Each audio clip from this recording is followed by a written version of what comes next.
Hi, everybody. Can you hear me okay? If you can hear me, give me a thumbs up, please. Okay. Thank you so much for joining us tonight. I'm Lisa from Adapt, for those of you who don't know me. And let us know that you're here. Okay, great. Thank you for the thumbs up. Let us know that you're here in the comments and where you are tuning in from as well.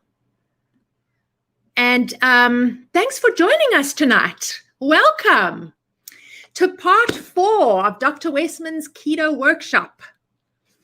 We are so glad you're here. We're going to get started shortly. Let's see.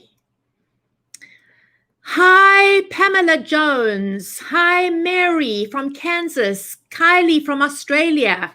Donna from Cleveland. Denise from Springfield. Joyce from Charlotte.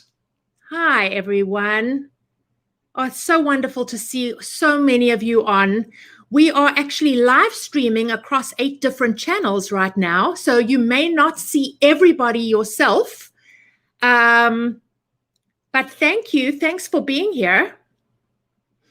All right, before we get started, I wanted to announce our 2 book winners this week. As you know, we've had 2 book winners every week. So tonight's the final session, the 4 of 4 in the video series. And these are our last 2 winners. So you guys will be getting a signed copy of Dr. Westman's book, End Your Carb Confusion. And if you're not local and I call one of your names, we will, of course, send you the digital version of the book. So drum roll, please. This week's winners are Mary Ann Pojan. Wonderful. Congratulations. And Arlene Curry. Congratulations to both of you. Please, will you email us at academy@adaptyourlife.com with the subject line, just with the word book winner in the subject line and today's date, together with your mailing address. And we will get that book sent off to you as soon as possible. So congratulations to both of you.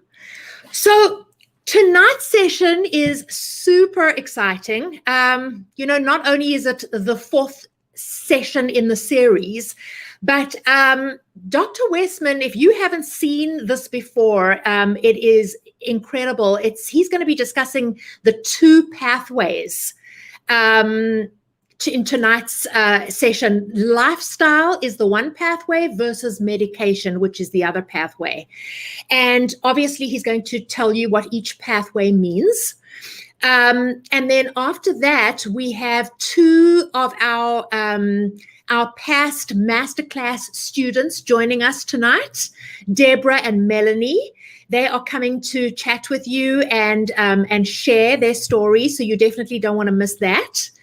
And then we also have an exciting announcement right after that. And then again, followed by Q&A. So, that's a lot. We're going to be on for a while tonight. So turn off your cell phones and go grab a drink, get comfortable. It's going to be a great, great evening. In terms of questions, here's what I'm thinking might be best. Is if you can hold on your questions until the Q&A, that would really make it easier for our team to collate all the questions. So, let's hold off until the Q&A part. Write your question down. And then when you are ready to share during the Q&A, remember to use the hashtag and have question in all caps. So it's going to be hashtag question in all caps, followed by your question. That way the team can just pick up the questions, because we've got a lot of people on with us tonight, and the stream is going pretty quickly. So sometimes, we may not be able to catch your question, or of course we're going to try and answer as many questions as we can. If we don't get to your question, please feel free to shoot us an email. If you have any questions about anything, just feel free to shoot us an email afterwards, and we will try and answer in an email. Alternatively, you can shoot us a question in the group that you're in, wherever you're watching from, whether it be YouTube or Adapt Your Life, and we will comment. We'll answer your questions right in the comments. Okay, so let's get to our presentation today. I'm going to bring Dr. Westman on right now. Doc, are you there? Hey, Lisa. How are you doing?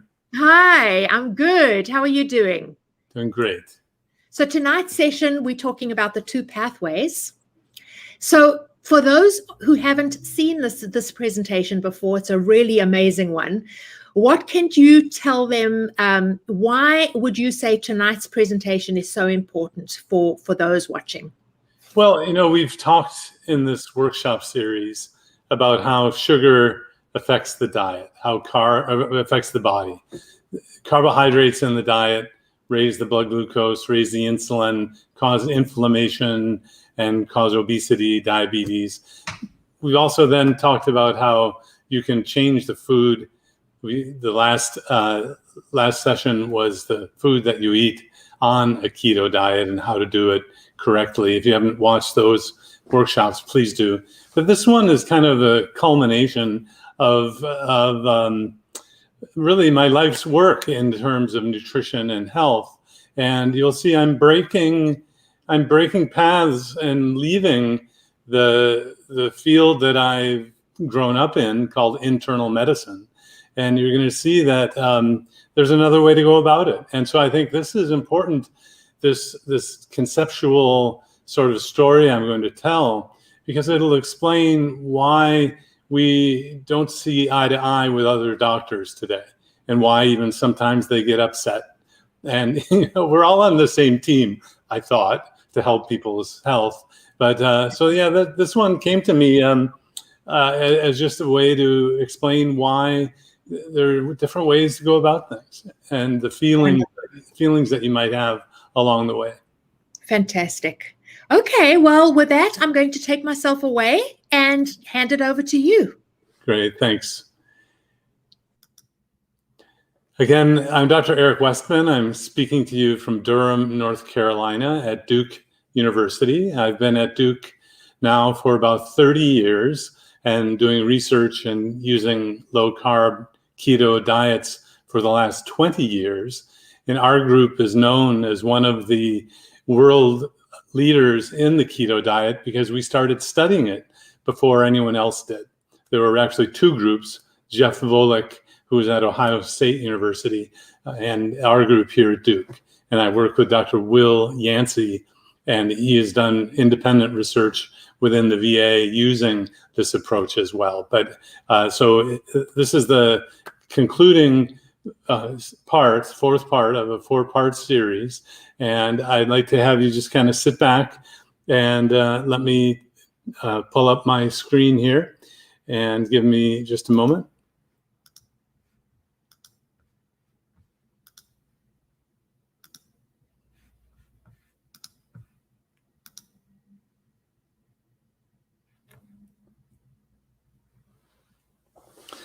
So this is the 2 pathways. Now, there are many pathways, but this one came to mind because you may remember a story, well, a poem.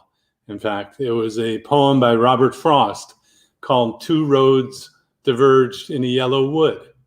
I remember singing this poem in high school choir. If any of you were in a choir, singing, I was not the best singer. I has a baritone and untrained voice, but I remember this song and how poignant it was, and it was based on Robert Frost's poem. And so let me bring you now to the metaphor of medicine today. And I mean internal medicine, I mean cardiology, I mean GI, pulmonary. These are the fields that I'm trained in internal medicine. And there are really two roads or two paths. The one on the right is well worn and it's lit and it looks like it's so inviting, and it's the one where everyone is going. And so you're feeling like, well, this is what my doctor wants me to do, and everyone's going this way, and everything's just great. But what's around that corner? Well, you don't know. But I want you to now look at the other path. The other path isn't quite so well worn and well trodden, and it's a little darker, and you can tell not many people have gone down there. There's a route in the pathway because it hasn't been worn down by all the people and the horses or the carts that go down that way. And so this is going to be my metaphor for traditional medicine, meaning medications, going down the right side. And I have doctor friends and colleagues who still practice this way. They take you down this right-sided path. I want to tell you that there's another way to go. It might not be quite so well worn and it's a little darker, but that's what lifestyle is. Not a whole lot of medical doctors know about it even, so they can't talk about it to you. And even they might even say that is bad or harmful, but they don't know about it, honestly. So the medications is what we teach doctors today. I was taught to prescribe pills, give shots, and we teach our internal medicine doctors at Duke how to use medications. The clinic that I run is one of the only clinics that they've ever seen doctors take away medicine and people actually get better.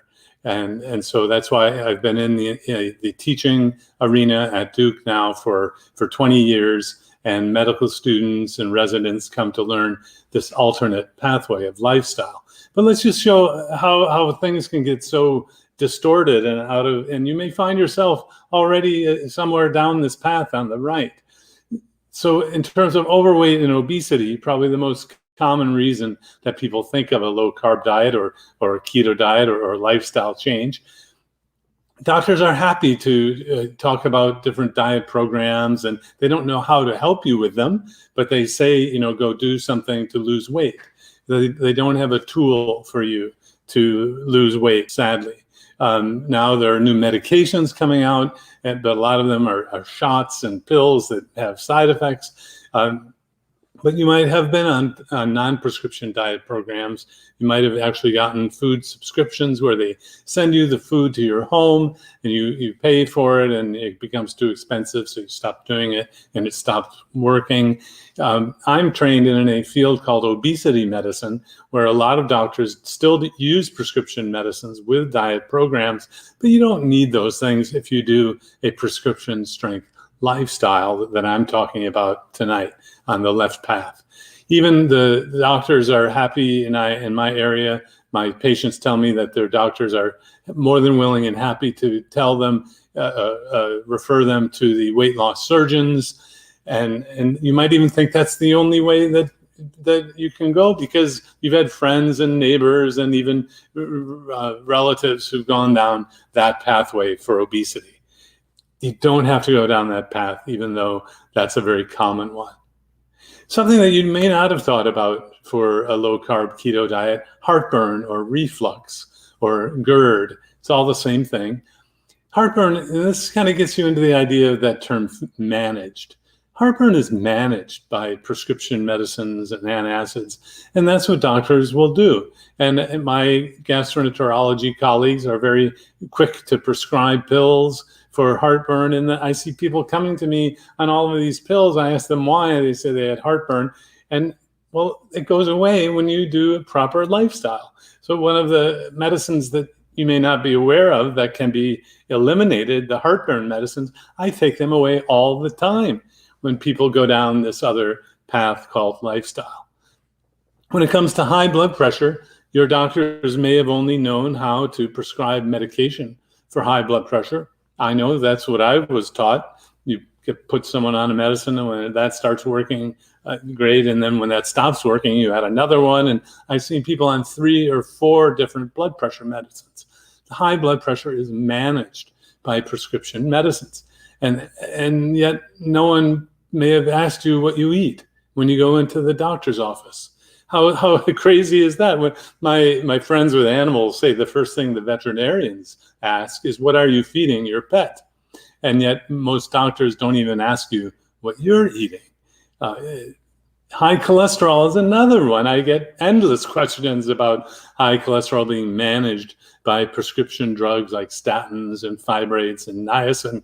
And one subset of internal medicine, cardiology and lipidology, I think this is all they know how to do, which is to prescribe medication for cholesterol. It's thought of as a disease when it's really just a risk factor.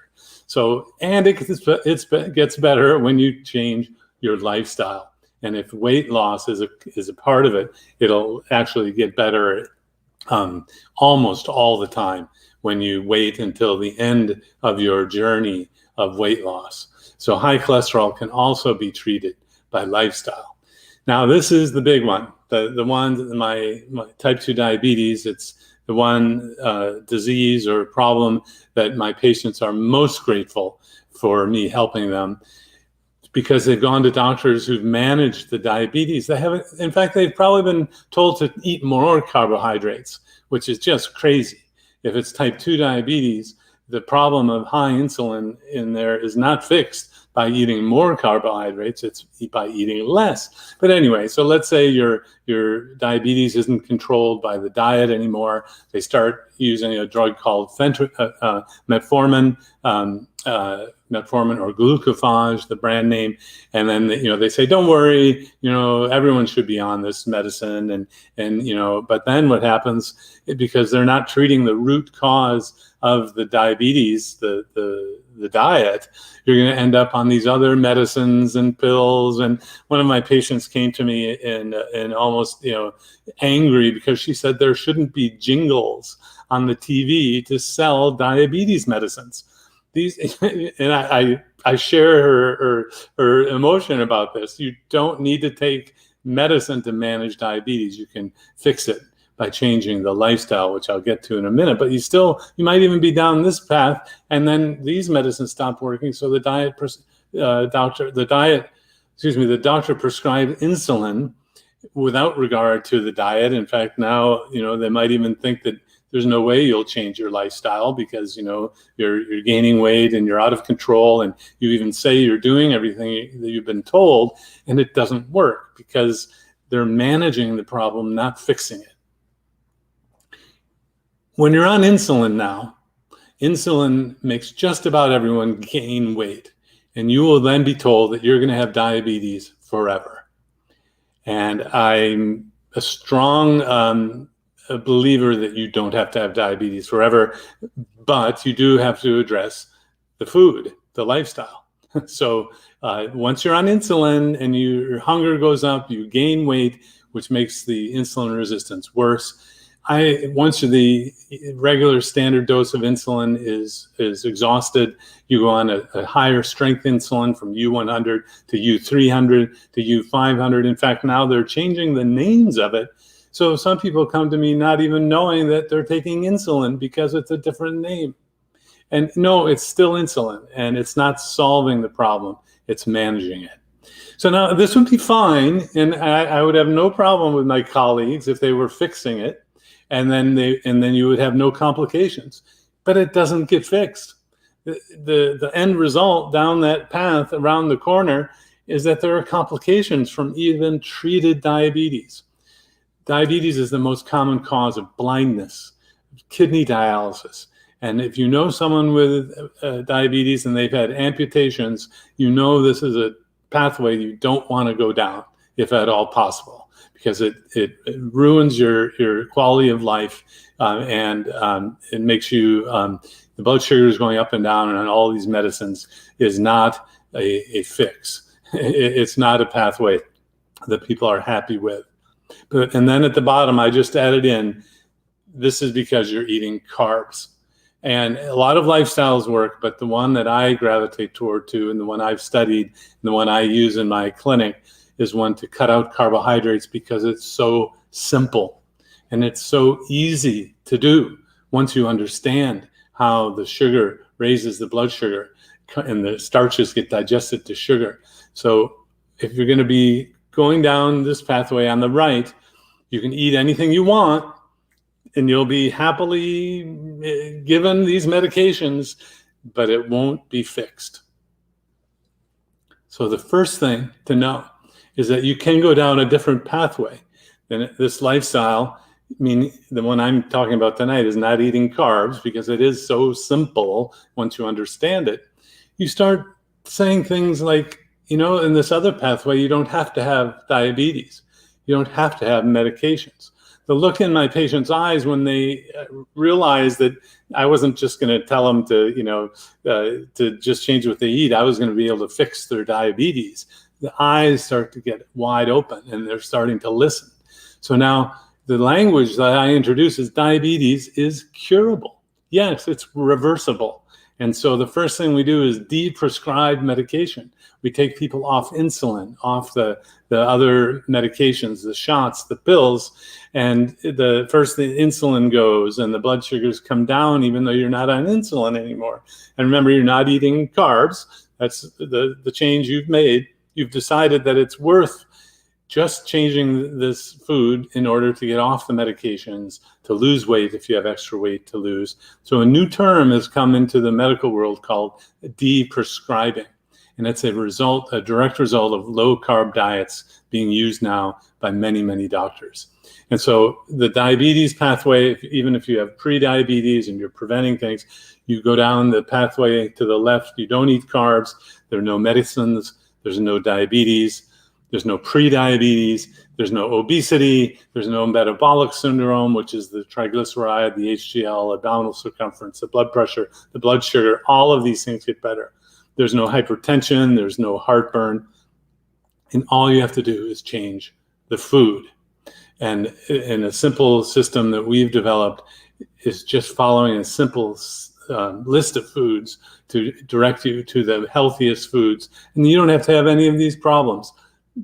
Just about everyone for the rest of your life. And I know those are big comments, but it brings me back to the poem and the moment right now where you have to decide perhaps what pathway to go. Robert Frost looked back and said, 2 roads diverged in a wood, and I took the one less traveled by, and that has made all the difference.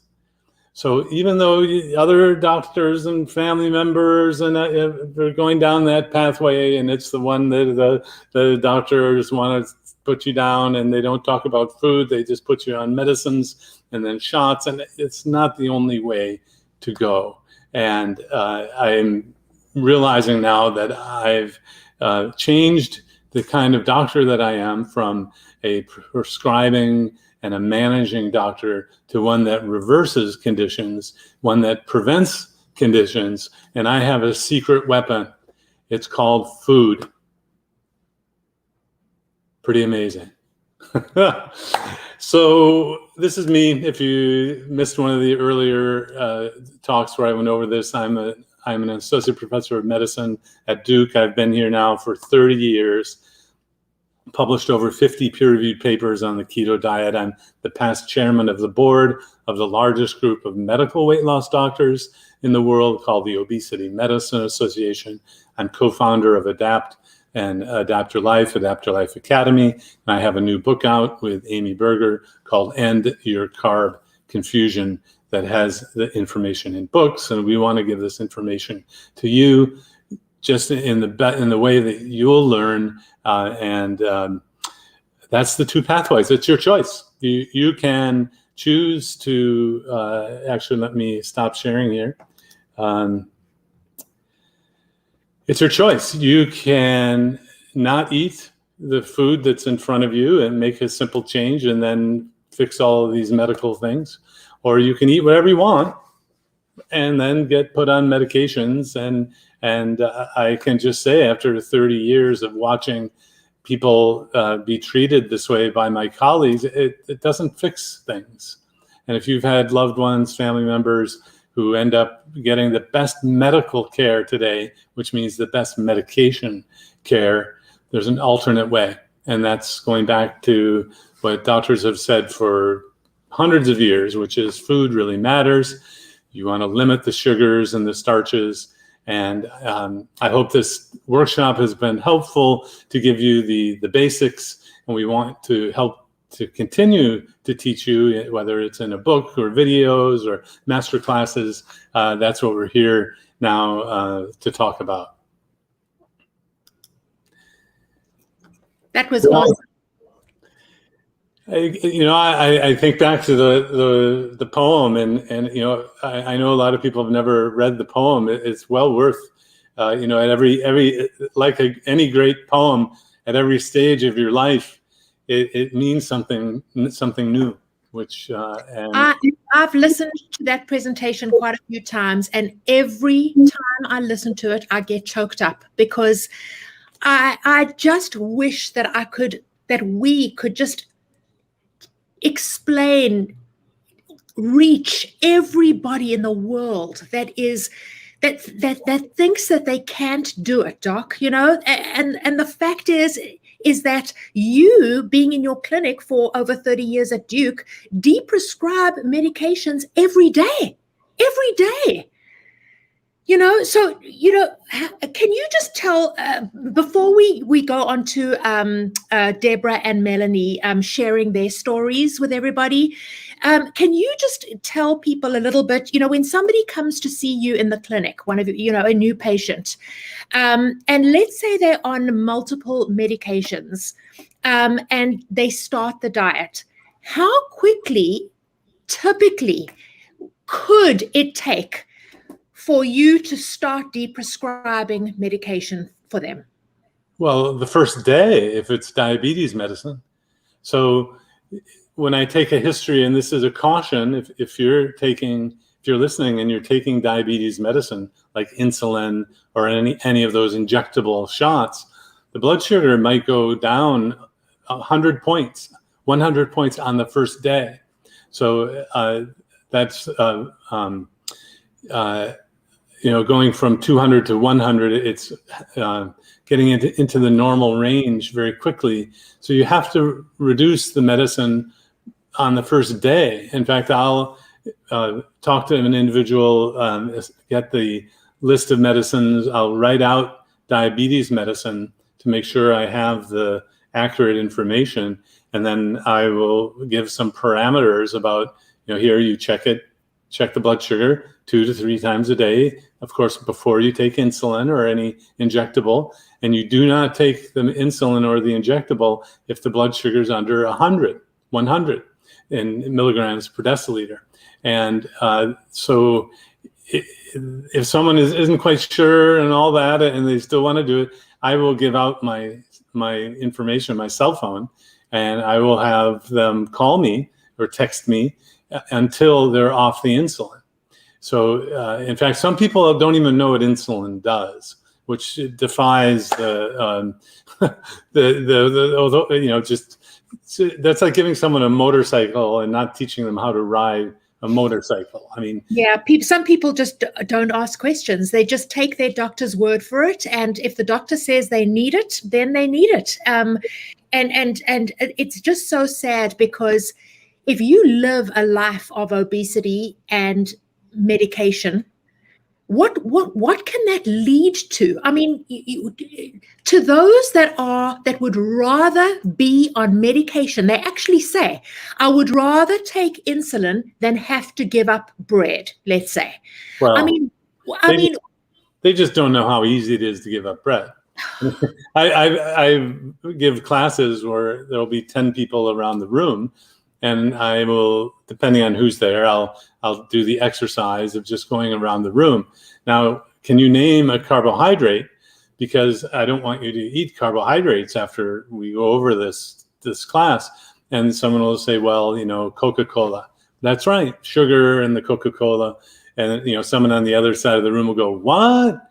And then someone will say, and bread, I can't have bread. Someone on the other side of the room will go, my bread, Yeah. It doesn't matter what food or drink it is, then it'll be fruit, and they'll go, no fruit. And then, but what's great is after a day or two, or okay, worst case, a week, you Yeah. don't miss it. The cravings go away, but you would And never know unless you try it. And the thing is that as long as you continue taking your medications and, you know, secondary, I mean, metabolic syndrome, all these other secondary conditions can arise and crop up, and as we get older, we need to start looking after ourselves better. I mean, the importance of getting off medication. I mean, when you got my mother off of a statin, I cannot tell you that she literally overnight lost 10 years of her life. I mean, she had aged so much on that statin. Her memory was bad. I mean, she even started she developed like this little shake. She didn't even know that she was doing this. A little shake like in the head, and when you took her off of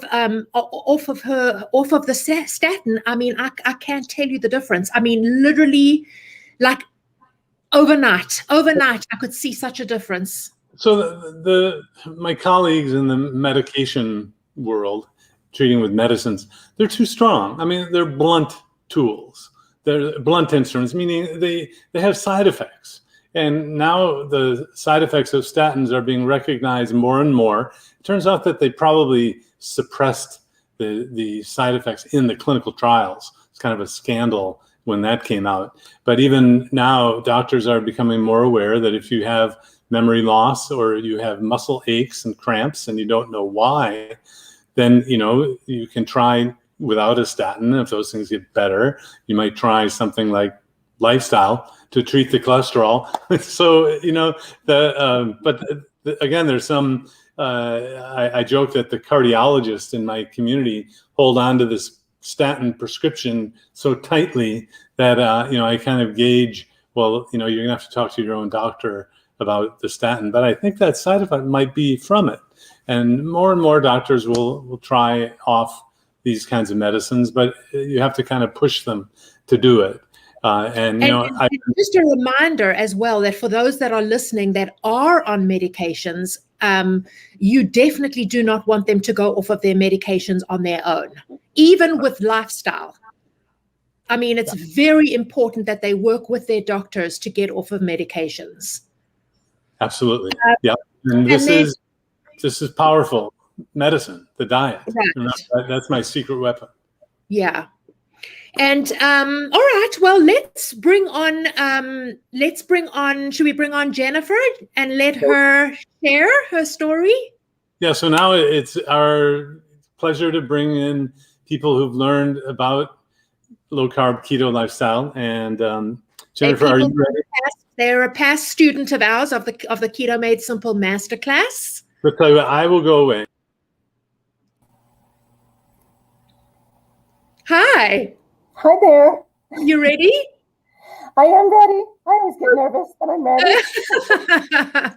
Don't be nervous. Everybody watching is looking to you for inspiration, and you are one of our rock stars. So go ahead. Thank you. Okay. Hi, everybody.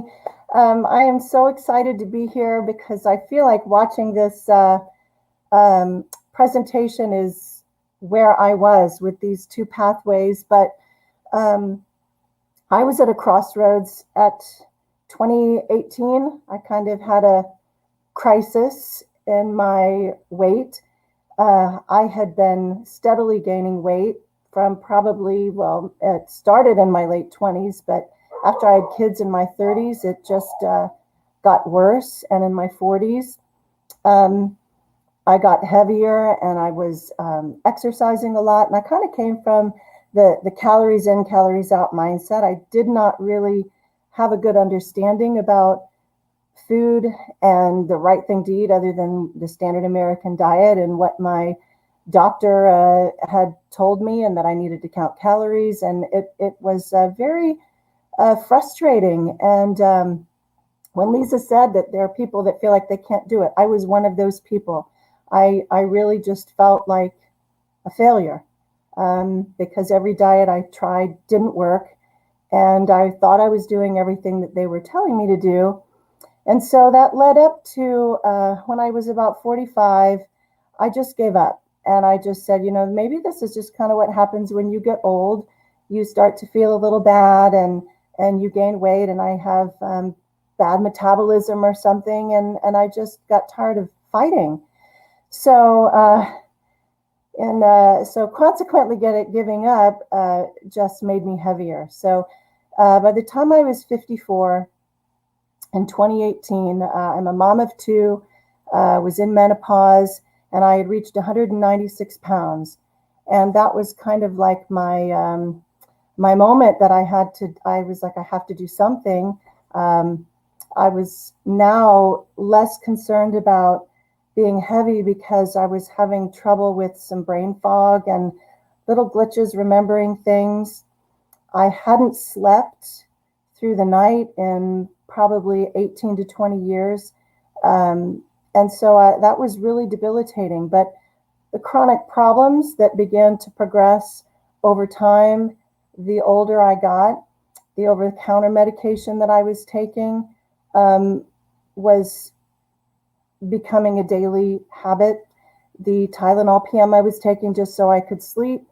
And so finally my neighbor said, well, why don't you go to the doctor and get this stuff checked out? So that's what I did. And that's when the prescription medications started and the word prediabetes was brought up.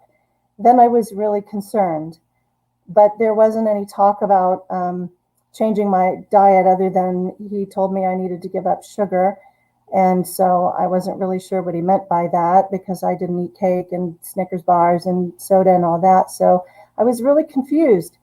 So we did sleep studies. I was on Ambien. I was on progesterone. I couldn't walk. I had metatarsalgia in my feet. My back hurt. And I used to be an active person. I was trying to exercise and I was really frustrated. So I found a book on fasting. And this kind of started my journey. And I thought, well, I haven't tried fasting. I've tried just about everything else from Slim Fast shakes to Weight Watchers. So I hadn't learned about keto yet. So I started with fasting and it was really hard, really hard. And so I was researching a little more as I was on that journey and learned about the ketogenic diet. And so I was kind of excited. I followed some people that I felt were very well respected online and started adhering to some of their principles and was eating like loads of vegetables and trying to do the intermittent fasting. And it worked for a little while, but then it eventually stopped. And so I remember thinking, well, gosh, as I was watching more videos on what to do, they're like, well, maybe you're menopausal, and if it's not working and you have a stubborn metabolism, then you need to fast more. So I thought, well, I'm only eating 2 meals a day. So I went to 1 meal a day and was trying to consume like 7 to 10 cups of vegetables in that 1 meal a day, which was gigantic. My family, you should have seen their faces when I had all these gigantic salads I was eating. And I was limiting my protein because I was afraid of eating too much protein and trying to measure the fat, and it stopped working. So I thought, well, I need to count my macros then and figure that out because I hadn't done that yet. And that got very complicated. I couldn't figure it out. The net carbs, all the salad. And so I started thinking, well, maybe I'm not in ketosis. So I bought a blood glucose monitor and I was measuring my ketones and sometimes doing multi-day fasts because it's the only way I could have success with the way I was doing keto. So I was really confused. I was really frustrated. And I began to feel very defeated because that version of keto stopped working for me for about a year. And I hit a stall, and then I gained 20 pounds back. And so I just thought, I'm in big trouble because I need a lifeline because I felt really bad. Even doing keto, I was hungry all the time. I didn't have that experience where the hunger went away. I had powered through a lot. I didn't feel better. My sleep wasn't getting better. All the stuff that all this version of keto that I was doing was supposed to fix wasn't fixing anything for me. So I was still taking the over-the-counter medication, and just really frustrated. And so I heard about Dr. Westman when I took a keto summit through the doctor that I was following, doing keto. And I really loved what he had to say. And so I found out about the Keto Made Simple Masterclass. And I thought, okay, though, I've been doing keto for 2 years at the time. And I thought, do I really need a masterclass? I'm already doing the keto summit. Is this really going to be any different? But I really was intrigued by the fact that he said it was prescription strength and that it works the first time every time. And then I looked at his success, the research, his years of experience, and I thought, okay, I have to give this a shot. I have to do something. So I signed up for the masterclass, and I did the modules. I was all excited, so I did them like all at one time. It did not take a tremendous amount of time. It was all very easy, and I learned things that I didn't know, and I implemented this list of foods, and overnight my hunger went away.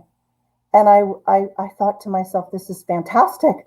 I don't have to try anymore. And so as I began to go through this process, and we had a Facebook support group that was part of the masterclass, and I began sharing and realizing that I can lose weight without exercising. I don't have to do the crazy things I was doing in my 30s and 40s. I don't have to measure anything. I don't have to count macros. I don't have to fast. I don't have to exercise. This was so simple. It was just food. It was just food, keeping the carbs low. I could unlearn all of the crazy things that I was doing and enjoy my life. And I lost 12 pounds in that 3 weeks. And I dubbed in January, when I finished the masterclass, that it was going to be my year of hope, because that's what this masterclass and this program and Dr. Westman and the Adapt Your Life team has given me, because I really felt like I had no other option and didn't know what I was going to do. So for me, now to tell you where I'm at, because I joined the ongoing support that's available after the masterclass, because I thought, I had success with diets in the past here and there, but then it didn't work. I gained weight back, I yo-yoed, and even had trouble with keto. I wanted to make sure that I got to where I'm going. And I wanted to have a group of people that if I needed help, if I had to troubleshoot something, if I, anything, I just needed help. And this team of people and what they've put together has just transformed my life and has been so helpful to help me learn about the effects of carbohydrates on my body. I didn't understand insulin. I didn't understand carb threshold and what my body could tolerate. And everything began to turn around. So I started my journey at 200 pounds. I came to the master class at 170 pounds, gained some of that back. I'm now 135 pounds. And I'm at a healthy BMI, and it's just opened up a whole new world for me because I don't have pain. The things that have healed in my body, I had a macular scan, and my doctor was like, your macular scan got better. I've never seen that before. I didn't even know I had a potential problem. But my sleep, the fact that I can sleep after 18 years of not sleeping, I can't, if any of you guys struggle with sleep issues, I just can't even tell you, for me, having that back has for that alone, I am tremendously thankful. But the joint pain in my feet went away, and in my back went away. I struggled with sciatica. That is going away with exercise that I've now been able to do because I like to exercise. And this program has just transformed my life and given me freedom to just enjoy trying new things. I'm kickboxing now, and I'm rowing and enjoying things that I never would have thought a year ago. Last summer, I was just thinking back that I couldn't hardly walk my dogs because of the pain and the weight that I had. So thank you for this class, Dr. Westman, and for the Adapt Your Life team, the nutrition support, all of the Facebook support, all the friends that I've made, those of you all that are watching. I just can't tell you how much you guys mean to me, for all of the cheering that you gave me when I got discouraged, and how much it means to me to have that support, because I didn't have a lot of support when I started keto. There were people in my close circle that didn't really understand what I was doing. And so it was really hard doing it alone. And they have provided that individual support. And it's just been the biggest transformation and ignited my life in a way that I could just talk about forever. So I won't take up any more time. Thank you so much. And I just encourage you guys to give it a shot and do it, because this works. It's fantastic. Well, thank you for your testimonial, and that's why we do what we do, is to help people feel better. And congratulations on your success, and I look forward to seeing what you do next year. Thank you so much. Thank you, Doc. You've saved me from just a world of things that could have been a very bad ending to my story. And so I thank you for putting me on a different path. It just has been a blessing. You're very welcome. Talk to you later. Okay, bye. Melanie, are you ready? Great. How are you doing? Thanks for talking to us tonight. I'm good. I can't wait to meet Jennifer. We actually only live about an hour away from each other, so we're trying to plan a coffee date. But her story and mine are pretty similar, parts of it anyway. Well, I'll let you go for a few minutes, and please tell us in your own words what's happened. All right, fantastic. Well, thank you, Dr. Westman. I wish that I would have found this plan first. So I'm a professional dieter. Most of you guys know that. I've actually been on YouTube vlogging my dieting career for the last 6 years. You guys have watched me, well, for those of you, Ninja Nation, that are in the house, you guys have watched me do vegan, you've watched me do fasting, intermittent fasting, you've watched me do Weight Watchers, you've watched me do calorie cycling, carb cycling, you name it. And this year I've celebrated 3 years on keto, but when I started keto, it was out of sheer desperation. I went to my doctor with another diagnosis, another prescription, and I was bawling. I was in his office and I was just bawling. And I'm like, I don't understand. I'm walking 3 miles every single day before work, and I'm drinking a gallon of water a day. And I mean, I felt like I was doing everything right. But guess what? I was eating 6 small meals a day as prescribed by the doctors to control my diabetes. The metformin prescription kept growing and growing and growing. I didn't understand then that insulin was responsible for my hunger. The reactive hypoglycemia that I had was responsible for me just uncontrolled, like hangry. Like, I still get hungry, guys. I love food, love food. But I can load food on a list now and lose weight. So there's that. But we'll backstory first, and then we'll circle around. So anyway, I didn't understand all of that, and it was out of pure desperation and feeling like, screw it, I don't care, because I'm a pacemaker patient. And the backstory on that was that I started the Atkins diet and the Atkins diet revolution. I am 51 years old. So in my mid to late 20s is when Dr. Atkins wrote the Atkins diet revolution. I was on that for 2 years and just had so much success. I felt good. I was fit. But what I didn't know is I had a degenerative electrical heart condition, sixth sinus syndrome. It has nothing to do with my health or my heart's health. It is simply a signal. There's a bad connection between the brain and the heart. So my heart does all kinds of crazy things. Therefore, I have the pacemaker. But all of the doctors and cardiologists had me believing that the Atkins diet was responsible for my heart. They told me to my face. that it was the reason that my heart was damaged.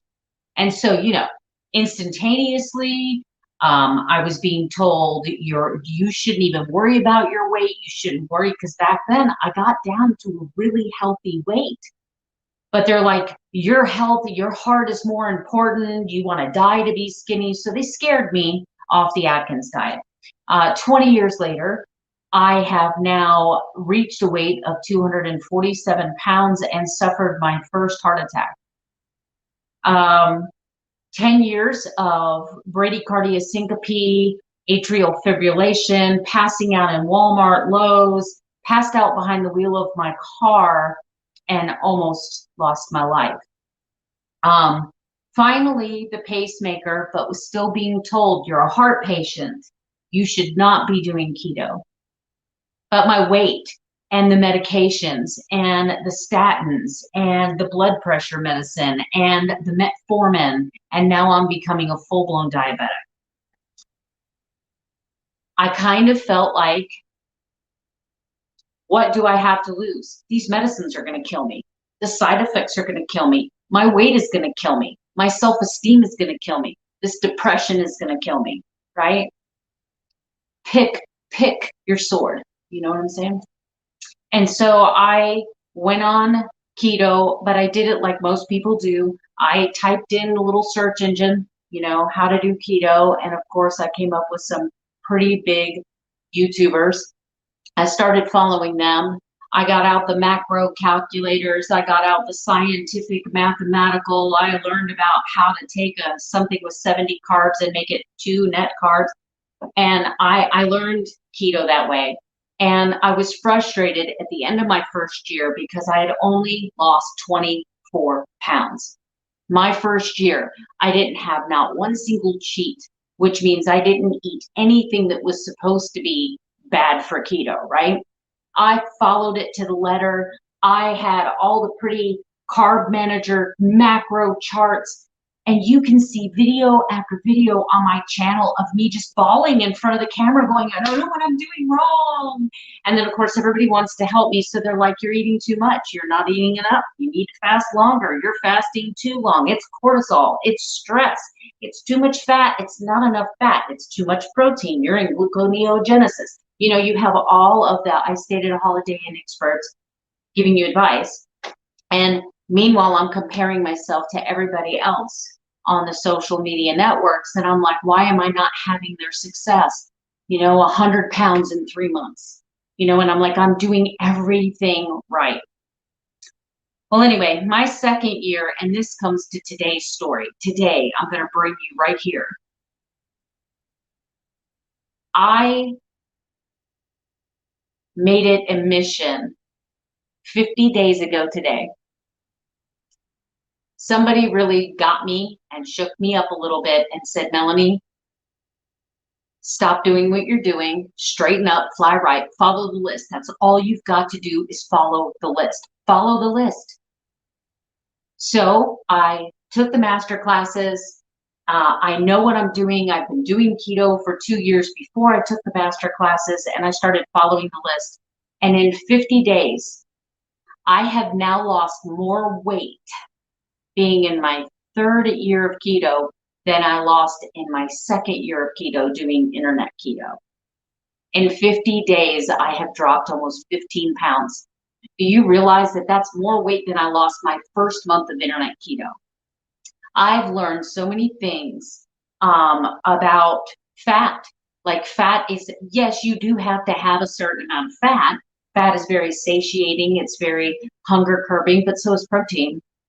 And, fat doesn't have the nutrient value that protein does. And you don't have to be scared of gluconeogenesis. And I just imagined eating a steak and it turning to sugar, right? That's what I believed. And it was my ignorance that did that. But I found the master class and I was able to give up the carb manager. And I didn't realize how much time I spent obsessing about food. I can't even tell you the freedom that I feel today of just knowing that if I just stick to that list, it's going to work. and it's working. It's working. And the fact that it's working the way it's working, and I am only about 20 pounds from my goal weight, from no longer being obese, no longer being overweight, it's amazing. Now, with that being said, the way I started keto, I was able to reverse type 2 diabetes. I was able to reverse fatty liver. I was able to, from day one of starting a ketogenic protocol, my colitis, I used to have the worst colitis ever. And my ulcerative colitis is gone. I have scars on my face from what they called adult onset acne, gone. I had gout so bad in my toes that there were days I had to take my shoes off because it felt like somebody was ripping my toenail out of the end of my toe. My legs were always swollen. My ankles were always swollen. My joints hurt. And I'm happy to say that in 3 years, my rheumatoid arthritis markers have not changed. They haven't improved, but they have not gotten worse. And that's pretty impressive considering I'm getting ready to turn 52 and I am completely postmenopausal. I'm off all medications, but the biggest thing is that following this way of life, I have a pacemaker, and I had a pacemaker before I ever started keto. Of course, I go to the cardiologist and they download all the information. And they can tell me what percentage of my battery is being used. They can tell me all of the dangerous rhythms. Since starting keto, I have extended the battery life in my pacemaker by 3 years. I have reduced the amount of arrhythmias by 30%, and I have reduced the amount of deadly arrhythmias by 13%. And that is a huge win and victory. But I wish I would have found Dr. Westman first, because I'm not obsessing about food. I'm not obsessing about food anymore. I am able to focus on the things that I need to fix that brought me to food for comfort, for whatever. I'm a former binge eater, so I've struggled with a really bad relationship with food throughout my whole life. And I don't even have to think about it. But it's not just that, it's the community that I belong to in Adapt. It's having a group where no one's trying a new trend. You don't have to worry about relearning a whole new set of nutrition rules and regulations to be successful. And it's really helped me adapt, I use the word. It's helped me to bring into my own life, if it's not broke, don't fix it. And this way is prescription strength. And let me tell you that Dr. Westman is 100% correct when he tells you that if you're not eating it, you won't crave it. There are times in this journey that I watch my husband, who is not keto, eat cheesecake, and I want to go over there and take it from him and probably pick up an assault charge. But I love my husband more than cheesecake. It's good for him. And then, but most of the time I don't even think about it. Most of the time I don't even want it. And you just have to pick your hard. You have to pick what's hard. What was hard is not being able to go anywhere and enjoy myself without worrying where a bathroom was. Being able to go try on clothes. You have no idea what that feels like. Going in a department store and not having to go to Bobo the tent maker to find you something to wear. And cute clothes. It's fun to go shopping now. I feel good. I have energy. It's just been amazing. Some people can start internet keto. They have all kinds of success. But if you are in a place, let me plead to you here. I was keto 2.5 years before I found Adapt and Dr. Westman. I found Adapt and Dr. Westman because I was going to quit. I wasn't having the hunger. Satiation like most people do. I was still hungry, couldn't figure out why. I wasn't having the success of a pound a week like all of the internet gurus were. And then, of course, when I wasn't having it, they were telling me it had to be something I was doing wrong. I spent probably an hour to 2 hours a day looking at macros, making sure everything was perfect, measuring, weighing, portioning foods you can get. This is all documented, right? And my life doesn't look anything like that anymore. I can tell you that this has given me amazing freedom. So keto, getting on keto, any version of keto was better for me than where I was. But finding Adapt was better for my life, was better for my time management, was better for discovering things that I didn't have time to do before because I was too busy obsessing about food. Take 2 a day, call me in the morning, right? Prescription strength keto. I preach about it all the time. I sing about it from the rooftops. I even gave away one of your books in a recent giveaway, but because I won't ever do anything else. This is my life now. This is my nutrition plan, and this is the path less traveled. Thank you, Melanie. The ability to monitor the heartbeats is phenomenal. The same people can monitor their sleep apnea, things like that. And at the risk of, I didn't want you to keep going because people think that it's not real anymore. But basically, this is so unbelievable, the results, that people don't believe it. So anyway, thanks again for every time I hear your story, it just reminds me of the kind of trap, the heart issue and low fat, and doctors saying you can't do keto, the trap it puts you in. It's so sad, but well done, and keep it up. Well, thank you. And thanks again. Let me bring back Lisa. There we are. Hi. Wow. Amazing stories. I know, and we have so many of them. It's this. Unfortunately, we can't spend too much time sharing their stories, but we like to bring on a few success stories every time we can, because it gives people hope.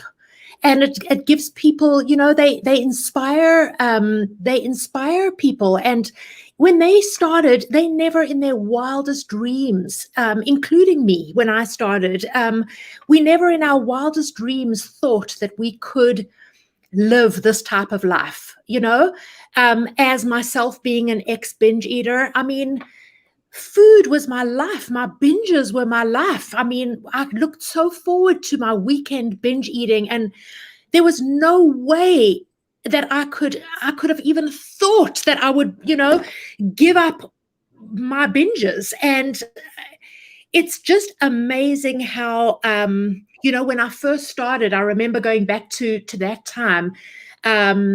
My dad had been diagnosed with cancer, and he had to really clean up his eating.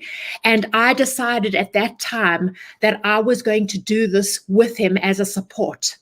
And so in my head, I gave it 3 weeks. I said, for just 3 weeks, hard line drawn in the sand, I am going to stop binge eating, and I'm going to do what it takes to follow your plan. And when those 3 weeks were over, and my dad got through the 3 weeks, of course, and I got through the 3 weeks, the benefits that we felt in such a short time obviously just prompted us to continue. I mean, there's just no way, after feeling those benefits and after the hunger going away and after the cravings going away. I mean, is that even normal? Like, that's miraculous, I was going to go back, after that. And so, the rest is history. But really, we tell you this because, guys, it's a life of hell, to live with obesity, to live with chronic disease, to live on medications, to live with all of these secondary conditions is is not the way to live, And so, with that being said, before we want to tell, we want to obviously tell everybody that we're super excited that we're going to be announcing that the Keto Made Simple Masterclass is open officially. Today is the very first day it's open. For the next 5 days, it's going to be open, so Monday through Friday. And I'm looking forward to getting into the Q&A shortly. But before we do, can you first of all just let people know what is internet keto? A lot of people have never heard that term before. Yeah, so internet keto is the products that you get sold, the idea that you have to have macro calculation and use apps and check your ketone blood levels and use urine ketones and so internet keto is not been studied for weight loss. The adding of oils and medium chain triglyceride, coconut oil has never been studied in the context of a weight loss diet. So the talk I give this year at medical meetings and at other fairs is called evidence-based keto versus internet-based keto. Yeah. What's the difference, and and probably the number one thing that has tripped up our students before they come into the class is the overconsumption of fats, cream, oil, mayonnaise. There has to be a strict limit on those because they are so high in fat. And then people go, but I thought you said fat didn't matter. Wait a sec. What I do has to work the first time, every time. And so there are some tricks we've learned, if you will, to make sure that it works. But internet keto is that version of, it's the ads that come up on when I'm trying to teach someone using a YouTube video. There's an ad for and I just say, ignore this keto product. In fact, at the grocery store now, if it says great for a keto diet, you want to stay away from it, run clear, because the companies don't know that they have to restrict the fats and the oils if you're trying to lose weight, the fat weight off your body. So that's what internet keto, in fact, I think it was the outgrowth of the Keto Made Simple groups that we've assembled into an ongoing membership, that they kind of helped me crystallize this term of evidence-based keto, which is what I know and teach, published papers on this for 20 years now, versus internet keto, which has never been tested. So if someone's trying to sell you, here's my product, and that's what keto is, run fast. Yeah. And how many times have we heard from, how many students so we started the Keto Made Simple Masterclass. The very first cohort was at the end of December. And this one is the fourth cohort of the Keto Made Simple Masterclass. We close it each time because, we spend this time, obviously, it's open for a 5-day period in which to enroll, but the reason why we close it on a specific date is because we are all in with our students for the next 3 weeks once enrollment has closed, to give them the results that they need. And I would say that we survey our students every single masterclass at the end of each cohort, and I would say that everyone has said that they were consuming way too much fats, thinking that keto was a high-fat diet. Yeah. And this is exactly what we show you in the class, guys. We have got our list. We show you. Our entire team is with you. In the class for these 3 weeks. Dr. Westman is live every single week. Amy Berger is live as well every single week. The ADAPT team is in the group every day. We are answering questions and we are with you 100%. And then, Doc, can you tell our students about just, from the surveys, the amazing results that they've been getting in the class?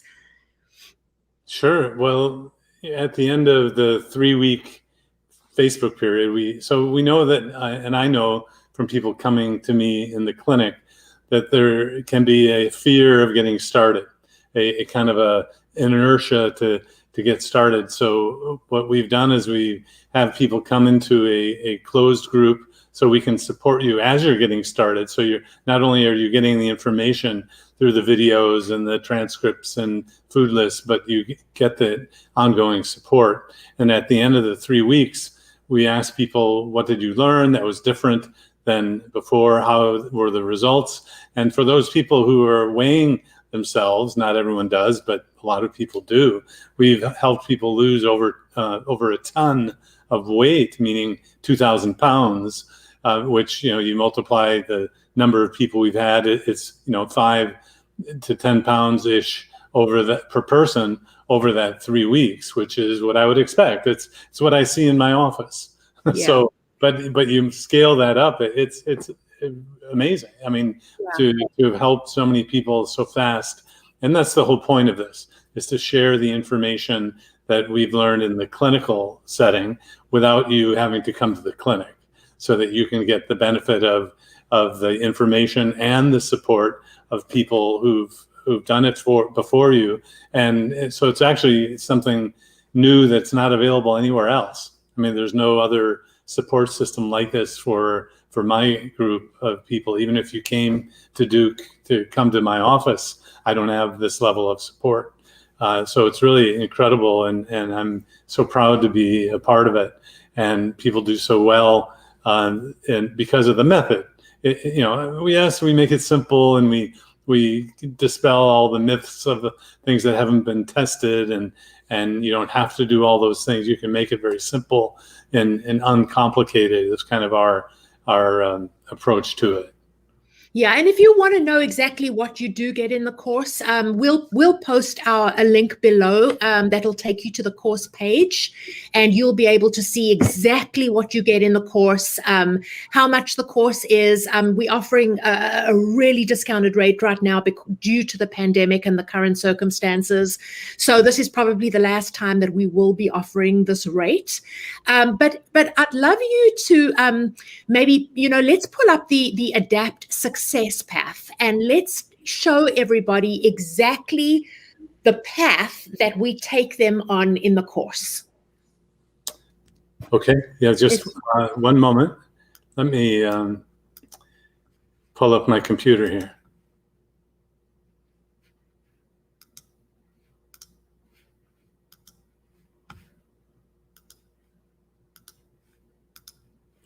So the success path, as I pull this up here, really breaks down the different stages that someone goes through. On the far left, you may find yourself here. You've made the decision to start. You're ready to regain your health. And so what we do is we break down into simple steps, measurable steps, so you can see the success that you're getting.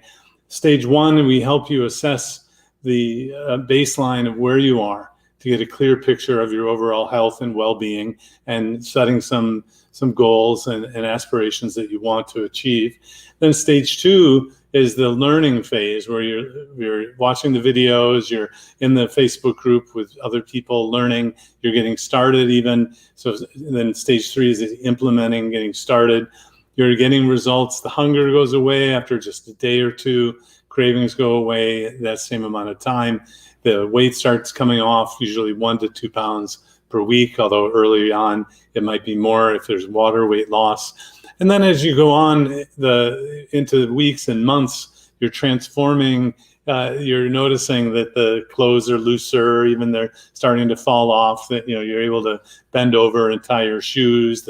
You may even have to get a new belt and some new clothes, and you're as you've heard tonight, you're going out to do things that you haven't done in a while. And then the stage 5, the refinement phase, is into the, you've decided to make this a lifestyle change, and you might have decided to learn how to cook in a new way. We have a chef who's helping us in the membership to do some simple yet chef type of recipes that are just delicious. So everyone's path is different. The ADAPT success path is tailored to you, where you're starting and where you want to go, and we're here to help you along that success path.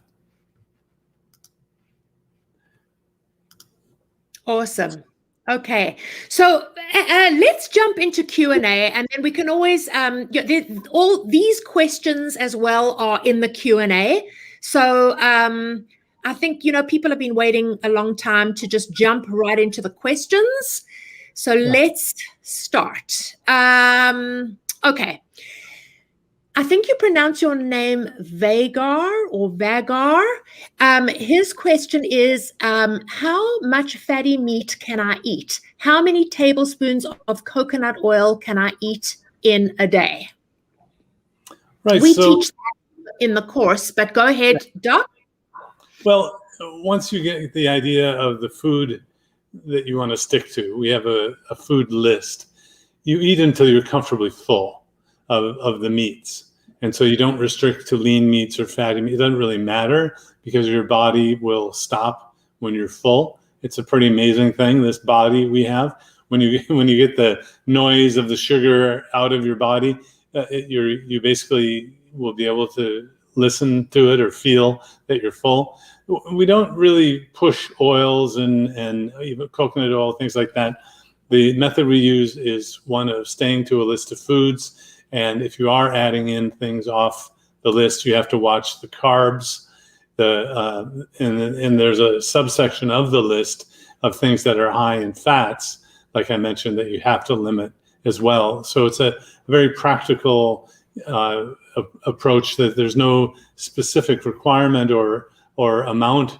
I mean, for example, Lisa, you and I'm a little taller than you, a little larger.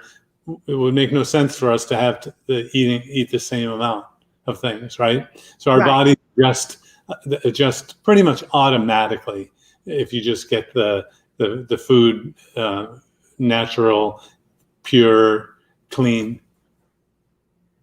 Okay. Awesome. Janice says, I'm 70 and I've lost 43 pounds over 44 weeks with 20 pounds to go to reach my goal. I love this plan and will follow low carb forever. Can you talk about increased LDL doing keto? While I realize you won't give me personal advice, my challenge is that my LDL has risen steadily over the past 6 months into the danger range of 4.82 mmol liter versus Canadian. I think that's VS Canadian. Accepted normal range of 1.5 to 3.4. All other lipids and glucose readings are in the normal range and improving over the same time frame, and she's not on any medication. Do you want me to recap? That was a long one. Try and keep questions tight, everyone. That's fine. So that's in the class. I go over this in the changing your mindset module. So there are 4 modules in the class. What to eat, why to eat, and then changing the mindset is the low carb diets lower triglyceride in the blood and raise the HDL cholesterol in the blood. So you don't just look at the LDL cholesterol anymore. And I probably will go into retirement sitting back, writing emails back to people. Don't worry about your LDL. Don't worry about your LDL. Don't worry about your LDL, because the other things get so much better. But I go through that, and there's another obesity medicine tip for all the weight loss doctors know that you really don't measure the cholesterol while you're losing weight. Now, again, other doctors manage with medicines. Do they go down that path? All they know is to measure it and treat it with a drug. You want to wait until you're at your goal and then repeat the lipids or cholesterol, but make sure you include the triglyceride and HDL, and then we can talk about it. Okay, so nothing to worry about in terms of the danger level. Well, there's no danger level for cholesterol. I mean, it's not like you're on the edge of a cliff, okay? and it's danger, Will Rogers, danger. No, so doctors get upset over things, and you have to kind of a general principle. If a doctor makes you fear or afraid of something, is this science now? I mean, they're trying to twist your arm so just there's no danger level of cholesterol. Okay. Great. Let's see. Denise says, I was just diagnosed with type 2 and been starting keto and also on metformin, and my stomach is so upset. Diarrhea, stomach pain, etc. Any advice? It's the metformin. Yeah, so metformin has the side effects of making you nauseated or giving you diarrhea. And those side effects are an excuse for me to stop the pill. I remember a patient who went to a GI doctor. They looked down here for the source of nausea. They looked up the bottom for the source of nausea. Everything was normal. And it turned out it was metformin.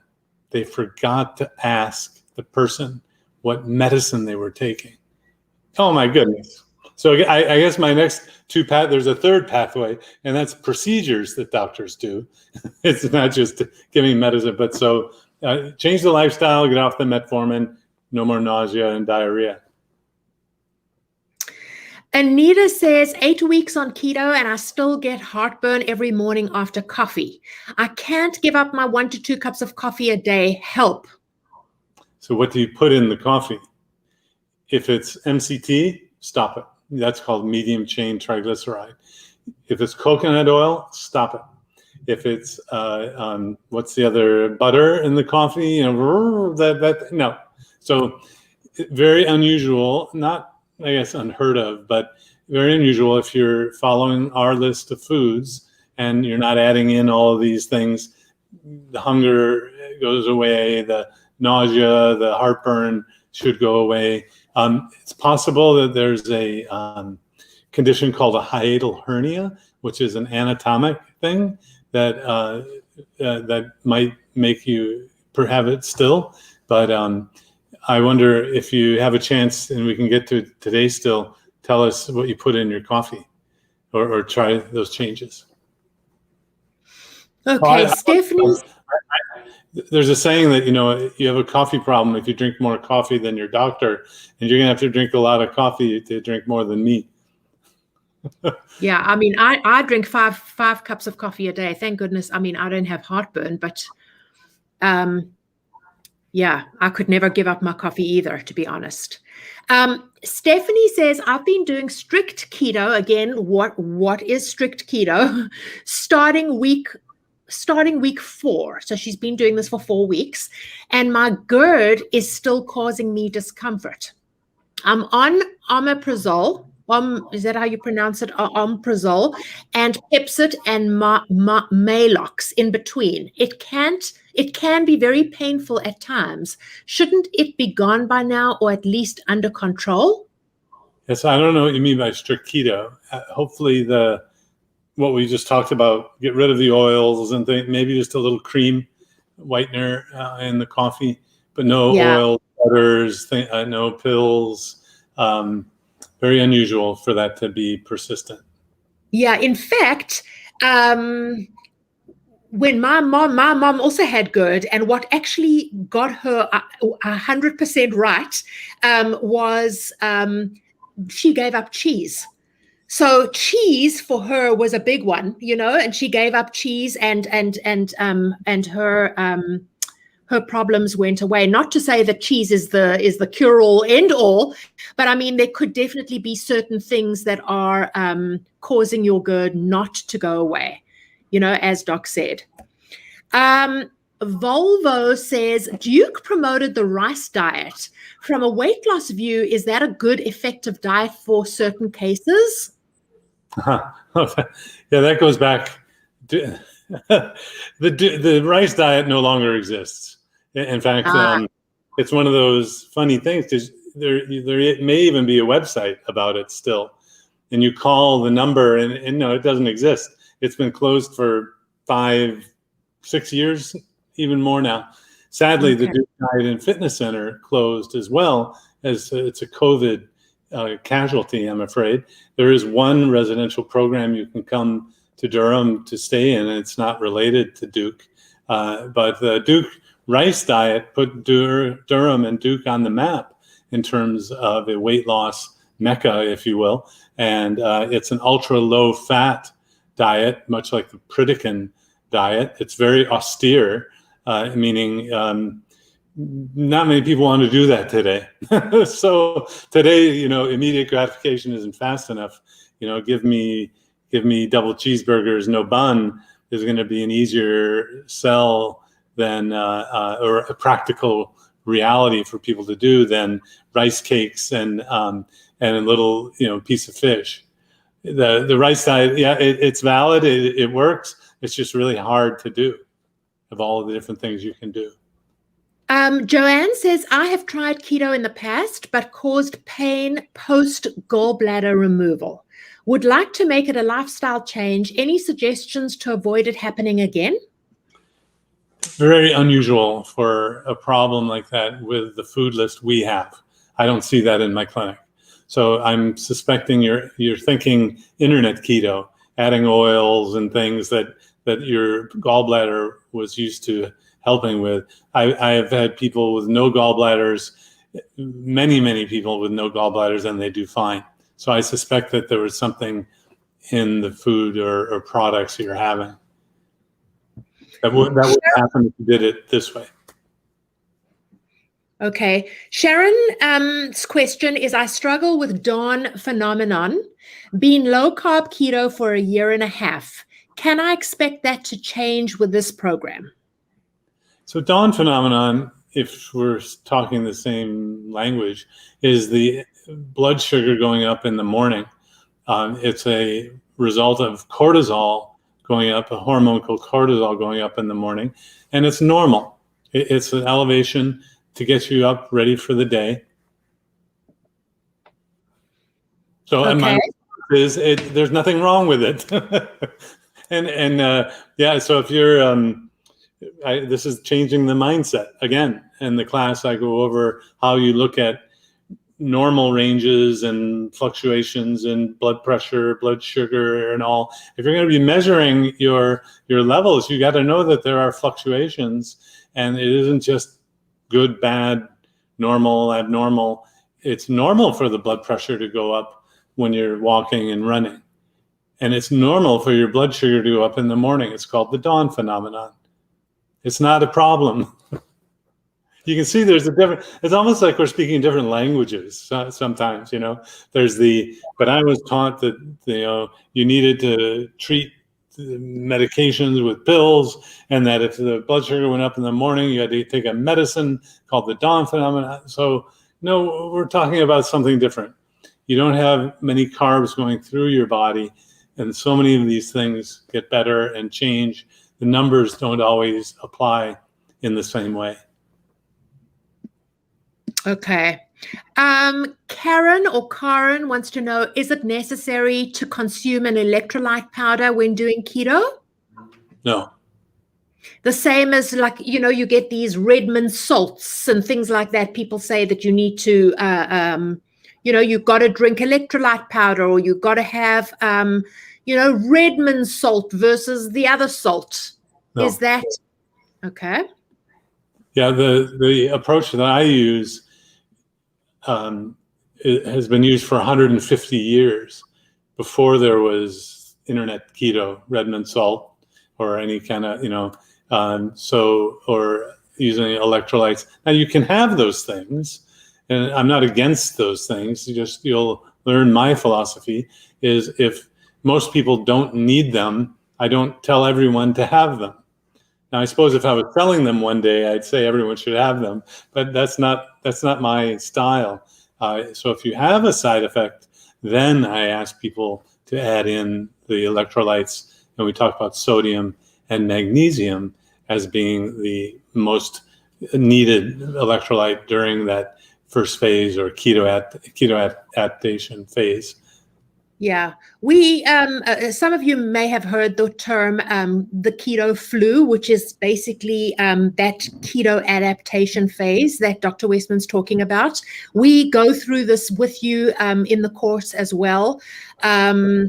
There is definitely, the first few weeks, your body is definitely going through this phase, but we teach you how to, what to eat and what to avoid, so that you don't have the symptoms that, other people may feel like they get headachy, or they, get shaky, or they can't sleep, or there are some things that happens when you go through, when your body's going through the stage, that you do need to know, of course.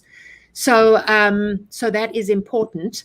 And then I believe, I'm not sure if this is Reed's question or Marianne's question, but she wants to know, can you teach us how to ask our physicians for a fasting insulin test effectively? So when they respond with why, what is a girl to say? That to really assess for insulin resistance, you need to check the glucose and insulin level. And most doctors have not been trained that. And or if they were trained, it's kind of fallen out of favor. So it's to make a better determination of whether you have insulin resistance or not. Okay. Sorry, this is Reed's question. So that was Marianne's question. Reed's question is, I have reversed my diabetes, but my triglycerides and cholesterol remain high. What might be the cause? My doctor wants me on a statin. Well, reversing diabetes is probably the most important thing you can do as a way to prevent heart disease or stroke, the atherosclerosis. Measuring the blood pressure is more important than the cholesterol. Not smoking is probably even more important than the cholesterol. Metabolic syndrome is even more important than the LDL cholesterol, but fixing diabetes and reversing that is the number one thing to do of all of the things you can do. So there are, as we go into a world now of people doing keto more and more, people are studying themselves actually in a group called the lean mass hyper responders, because they have that kind of range of cholesterol level that most doctors get upset about and get afraid of. Remember, there's no dangerous level of cholesterol level. There is a dangerous level of triglyceride. They'll put you in a hospital if you have a triglyceride of 10,000, but there is no danger level of cholesterol. So I guess the more we learn about this, the more the normal range for those who do not eat carbs is a little bit different than the normal range of people who eat carbs, which is what doctors look at on that sheet of lab values. So, stay interested and engaged in the keto community. I follow a lot of other doctors and influencers on Twitter to learn the latest research. Yeah, it's amazing. Everyone else is searching the literature, so I can get the latest information by following other people. So not seeing the actual levels, it's hard for me to comment. But diabetes is the number one thing you want to reverse out of all of those things. Right.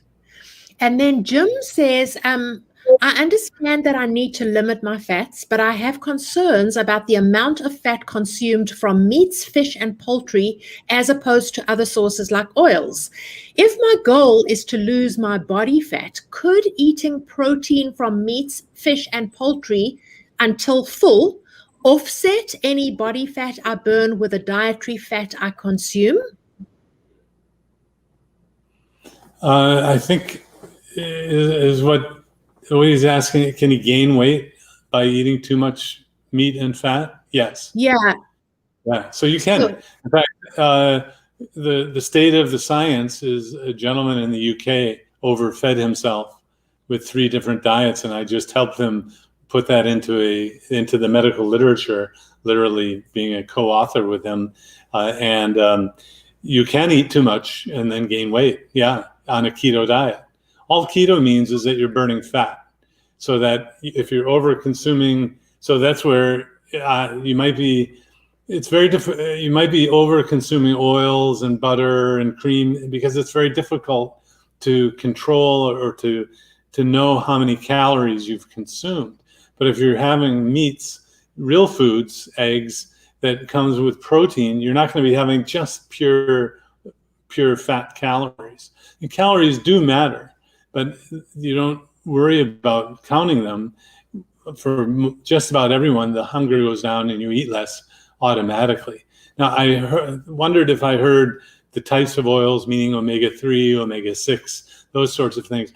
I'm not really that concerned about those differences, and you won't see me obsessing about, no seed oils, and you have to make your own salad dressing so you don't get any sort of vegetable oil. And that's a minor thing compared to keeping the carbs low, which is the general theme of the Keto Made Simple class.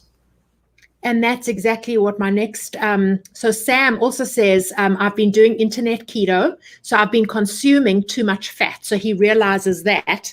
But if I follow your diet, which has limited fat, will I be hungry? Again, that's that thinking of that I have to consume the fat in order to lose the hunger. And that's not true, correct? Yeah, right. So, well, give it a try. So that's always my. Go ahead. He thought that the fat was keeping him satisfied throughout the day.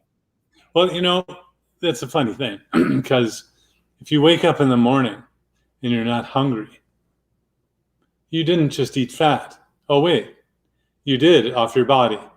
So when you're a fat burner, meaning you're not eating carbs, drinking carbs, and your body's burning fat, the hunger goes away without eating fat. But kind of like you can't possibly just get better by reducing what you eat or not eating carbs. A lot of people need that thought process of, well, I'm eating this so that I get full, and that's why I'm full. No, you can be full because you're a fat burner first thing in the morning. It's called fasting. And we don't call it fasting. We call it you're being full and you don't eat. You only eat if you're hungry. And so some people will come into this and they find themselves automatically intermittent fasting without calling it that. Right. So it's very interesting, because all of these offshoots that you see of internet keto and popularizations of it really are kind of branches of this larger tree of just how people do it differently. And so we give you that foundation of here are the principles, and then you can do it in any way that you want. I saw a question, is there a time when you have to eat or not eat, and a window or time? And no. You follow your own hunger. And the way you do it, Lisa, is different than the way I do it. And yet the foundation that we teach and that we know is the same. Yeah. And Stephanie must be a vegetarian. We've had quite a few vegetarians that have taken the masterclass. So she wants to know, she says, so you can't burn fat while using tofu as your primary protein? Sure you can. You can. So even though tofu is not on our list, as a vegetarian, that person can definitely use tofu as their source of protein, correct?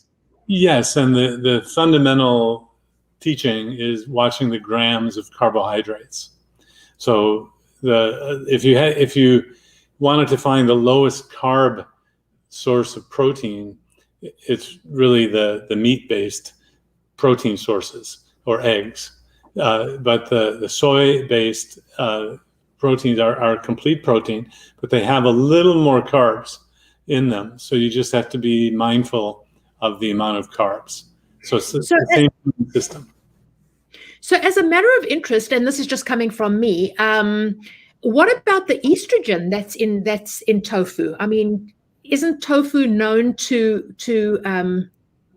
the fact that estrogen is that tofu contains estrogen, and that's potentially why it's not on the list? So estrogen, estrogen, tomato. Estrogen. So many people come to me and they insist on being vegetarian for ethical, religious reasons. If you were asking me what the healthiest diet was for a human, not for the climate or the religion that you follow, I have some concerns about that, not huge concerns, but if you're coming to me saying that these are the tools you're working with and you need complete proteins, then that's an okay source. And I guess if that is an issue, you're just going to incorporate that into a bigger picture of what you want to do with your lifestyle. We've had many vegetarians, and they've had seen incredible benefits, including weight loss. So there definitely is the potential of being vegetarian, of course, and following this particular diet. Teresa says, does keto help regulate your thyroid levels, TSH, so you might not require Synthroid? I don't know. I know there are no studies on this formally, like publications. And in my experience, I don't think there's much of a functional change. And I know there's a lot of internet chatter out there, but we need more than anecdotes of internet chatter. So I don't think it affects thyroid much. And although that's something I always measure in an obesity medicine clinic. If you wanted a formal evaluation from a physician who does obesity medicine, thyroid is a part of it. And that would be, replaced if it's low, regardless of what approach they use. Rosie says, would you recommend higher carb intake during first trimester of pregnancy? Well, there's some very interesting new developments along those lines, like the people themselves trying a low-carb keto diet, meaning women who choose to be pregnant and have keto babies, meaning their baby was born when they did keto. When you think about it, the baby is going to actually draw upon the mother's energy sources, whether they're carbohydrates or whether they're fats. The baby's going to find out how to get it. And the fear of doing something during pregnancy for a doctor is enormous. So that a doctor is not going to say, including me, yes, go ahead and do keto during pregnancy. Because, if anything goes wrong, you're going to blame me. And this is why OBs have such high malpractice rates. So the reality is I can send you to some essays, dietdoctor.com, which is probably the best internet source of low carb information, and now it's kind of overgrown. The way sometimes I think what we do is we simplify things so that we save you time. So you don't have to search for all this stuff. You join a class, you join the membership. We're making it easy and simple, so it's the time saver to join it along this way. So there's a group in Indonesia who use low carb diets, and they are years ahead in terms of keto babies. I met a pediatrician there who thinks that the children born and then not eating carbs develop at a faster rate than the carb eating peers, but that's not scientific. There also is a book being generated by the Type 1 Grit Facebook group, and among this group, many women are doing keto diets because of their type 1 diabetes and then getting pregnant and following with normal pregnancies. But, until there's research wrapped around it in a publication and all, no one's going to recommend that you do this, but I can't say that you shouldn't do it. And, then the next level of your breastfeeding is great. I mean, you're going to actually put more fat into the breast milk. Your baby's going to love it. I've had several internal medicine residents who were breastfeeding, and they pumped and they put their milk in the icebox, the refrigerator, freezer, and you could separate out and see that there's more fat in the breast milk. So, the baby is going to be fine. It's more the mindset thing. Yeah. So even when you think about it, there's this condition called hyperemesis gravidarum, where during pregnancy you're very sick. You don't eat. You're put in the hospital. You're put on IV fluids. You don't eat. You're a fat burner. So this is a teaching that we do in the class. Is when you're not eating, you're burning fat, not carbs. So you want to be as healthy as you can. And the final thing about obstetrics and pregnancy is that they've known, probably as a field for decades, that you want to measure for diabetes if you have a woman who's pregnant and you want to treat it. They've been using low carb diets in OB and obstetrics for decades because they know that elevated blood sugars are harmful for the mother and the child. So, but then you introduce the term keto, and suddenly it's dangerous, right? Or no, it's just food. It's just food. And again, protein is, internet keto, if you will, limits the amount of protein that you have a day, which we don't do, right? How many grams of protein per day do we recommend? Teresa wants to know. Yeah, till satiety, until you're full. And then the reason that's scientific is that studies were done where they put people on the research ward and followed what they ate. They didn't go home. They couldn't cheat. They couldn't add in carbs. I don't like that term, cheat. But they put in the research ward, and they were only told to eat foods that were low in carbs, and people matched the amount they ate with what they needed. So big people ate lots of protein, smaller people ate less protein. You don't need an app to tell you how much protein you need. And then one of those crazy things of, I get to travel around the world on other people's dollars because they want me to come to speak at their places. In your home country, I learned from a lion researcher that lions eat once a week. Lions out in the wild up on the preserve, they eat once a week, and they whittle away to nothing with their muscles. They're so small. No, they don't whittle away to nothing. So it's just we've come through an era where there's so much food, and people are trying to make money off of you, to tell you what you should do. Misinformation. Yeah. A lot of misinformation. There's 3 questions that I want to answer here that have to do with the course, actually. So Minnie wants to know, when does the course start? And there are 2 components to this course. So the course itself is actually a video training course. So it's inside of your own student portal.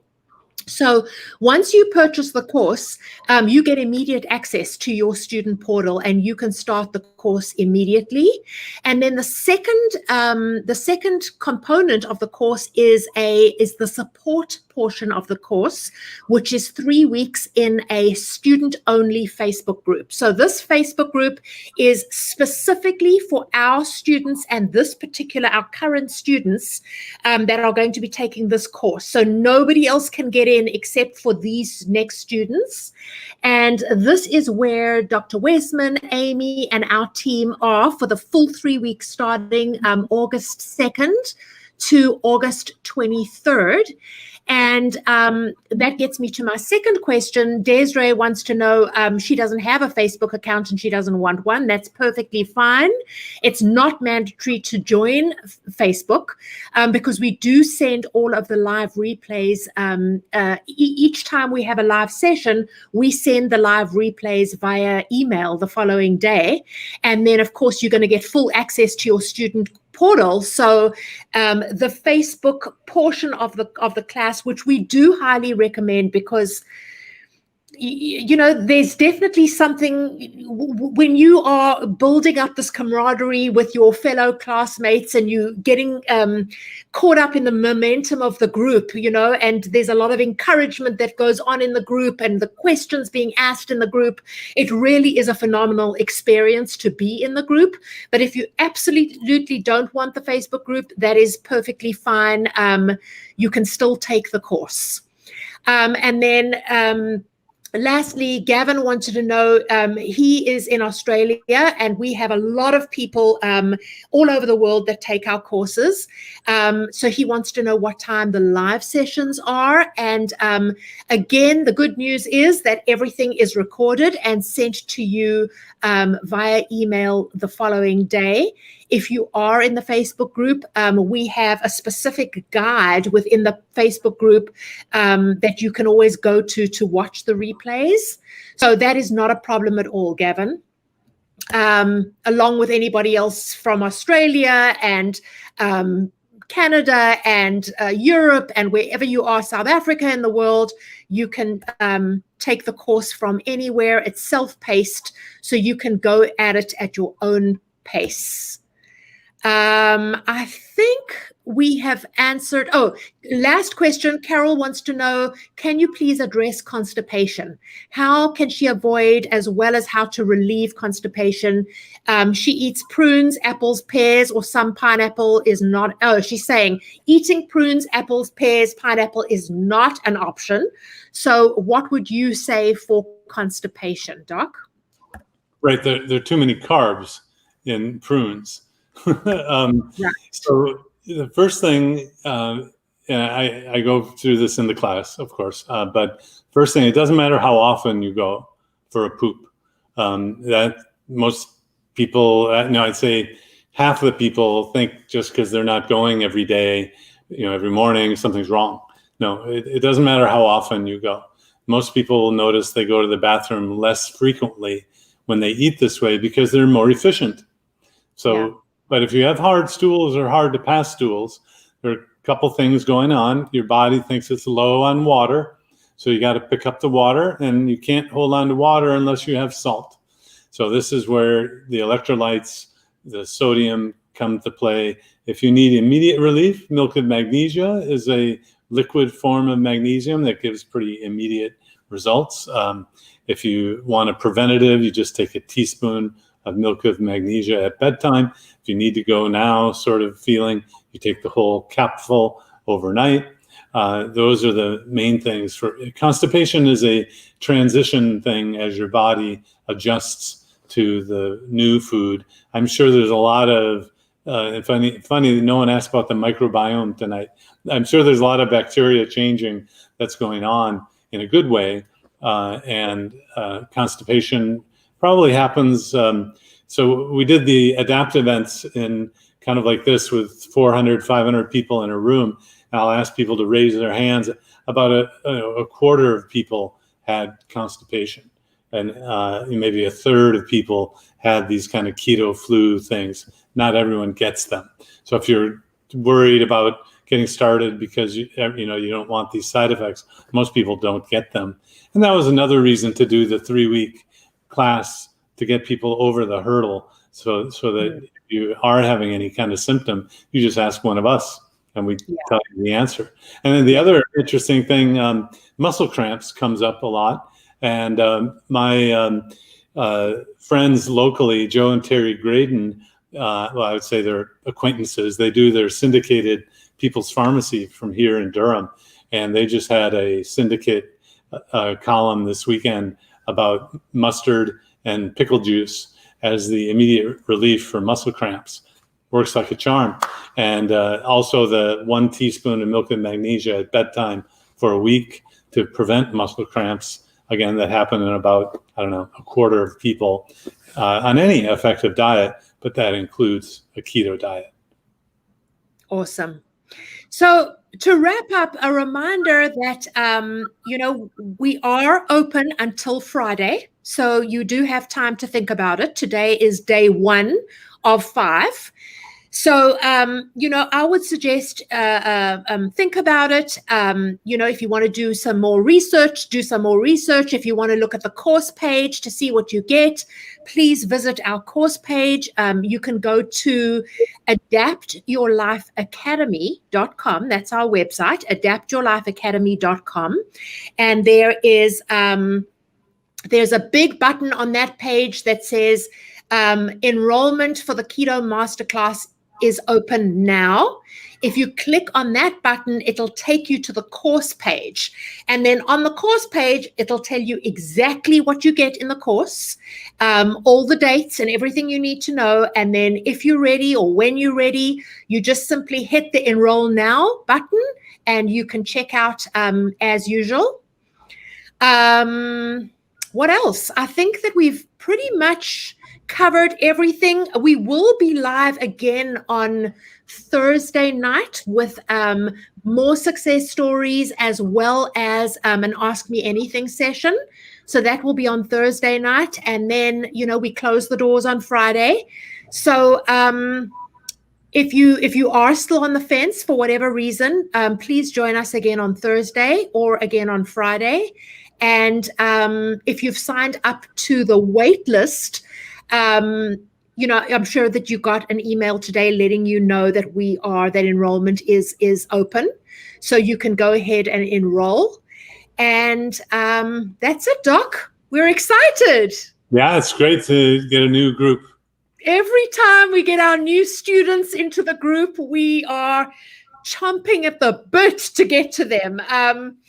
Remember when you purchase the course, if you purchase the course tonight, you get access to your portal tonight. And then what we do is, if you're going to come with us into the support portion, it may take our team about 24 to 48 hours to get you into the Facebook group. So you would request to join. You will get an email with next steps. Just hang tight until we let you in there. There is a little bit of an onboarding that has to take place, and our team is working as fast as possible to get people onboarded and into the course as quickly as possible. So we're excited. We're just super excited to have another successful cohort, and we look forward to seeing you soon, hopefully. Yes, and Jennifer, let me bring you back on, if that's okay. Sure. Thanks Sure. for your testimony tonight, or testimonial. Thanks for having me. This is so interesting. I love all the questions. I just learned something every single time. So glad to be here. Wonderful, Jen. Your face is glowing, by the way. I have to just tell you. I mean, literally glowing. It is crazy. Another side effect for all of those who are watching. Yeah, it just keeps getting better. I'm still following the list, still doing phase 1, dipping my toe into phase 2, learning so much still. So it's great. I'm excited for all these people. I just think it's great. Yeah. All right. Awesome. Well, see you Thursday. See you Thursday. Bye. Bye.